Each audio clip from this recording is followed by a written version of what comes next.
विशेषर तुम्हारा बेटा था? जी सरकार, सबसे बड़ा बेटा। उसकी उम्र 1 बीसी और 8 बरस, भादों का ही जन्म रहा सरकार। कुछ पढ़ा हुआ था? कुछ, अरे बहुत पढ़ा रहा सरकार। 14 क्लास पास, शहर भेजी का पढ़ावा रहा।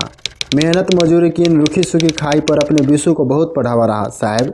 सबसे पहले आप सभी को नए साल की बहुत बहुत शुभकामनाएं। नमस्कार, मैं नीरज हूं और आप घबराइए मत। मैं सलहनती से बताऊंगा कि मैं किन दो व्यक्तियों के बीच के वार्तालाप को अपनी आवाज़ में सुना रहा था। दरअसल एक मजबूर बाप है जो अपने नौजवान लड़का के बारे में बता रहा है। वे ऐसा अभागा बाप जिसने अपने लड़का के खुशी के आगे अपना दुख दर्द ही भूल जाता था। वे ऐसा अभागा बाप जो अपने हाथों से अपने नौजवान लड़का का लाश उठाया है। उसके लड़के की कैसे मृत्यु हो गई, उसी के जांच पड़ताल के चक्कर में एसपी से बात कर रहा है। गौर कीजिएगा, दरोगा से नहीं एसपी से बात कर रहा है। बहुत बड़ा पद होता है। दरअसल कुछ रोज पहले सुबह की बात है जब सरोहा गांव के पुलिया पर एक लाश पड़ा है जिसको गीध नोच नोच कर खा रहे हैं और चारों ओर सन्नाटा फैला हुआ है। यह लाश विशेषर की है, उर्फ विशु की, जो मैं कुछ सेकेंड पहले एक अभागा बाप और उसके अभागा बेटे के बारे में बता रहा था। वही अभागा बेटा विशु है। विशु जो दलित तथा कृषकों का शुभ चिंतक था, वह उनके हितों के लिए लड़ता था तथा उन्हें उचित वेतन दिलाने के लिए संघर्ष करता था।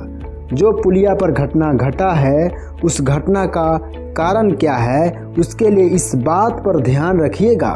सरोहा गांव से कुछ दूरी पर एक हरिजन टोला था जहां महीना दिन पहले सारी झोपड़ियों में आग लगा दी गई थी, आदमियों सहित। जो हरिजन शब्द है, इस शब्द को किसने दिया था, आप लोग अपने हिसाब से इसका छानबीन कीजिएगा और कमेंट में ज़रूर बताइएगा। आप लोग किसी बड़े बुजुर्ग से सुने या कहीं पढ़े होंगे कि बिहार में भी एक ऐसी ही घटना घटित हुई थी जिसमें आग के जगह बंदूक का इस्तेमाल किया गया था।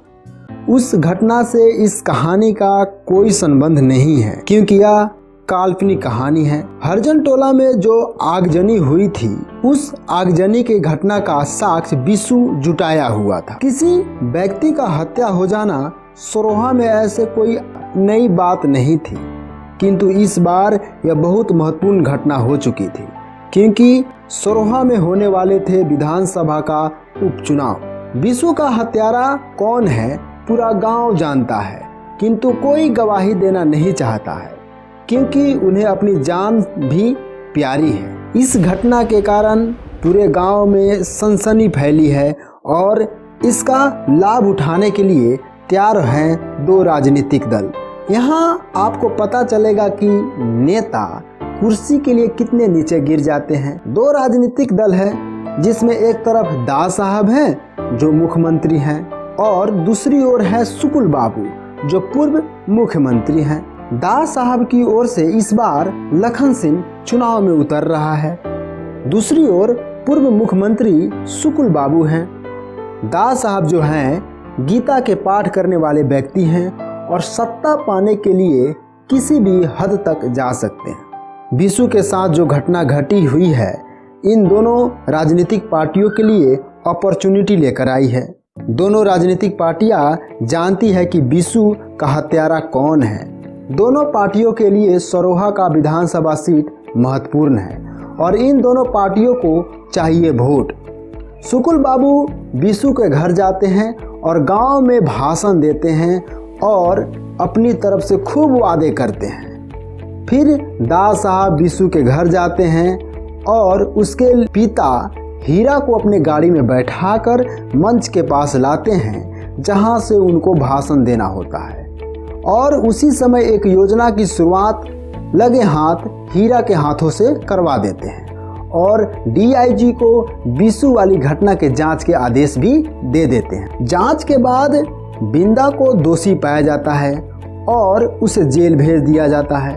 बिंदा असल में निर्दोष होता है जिसका इस घटना से कोई ताल्लुक नहीं होता है। बिंदा जो है वह बिशु का खास दोस्त होता है।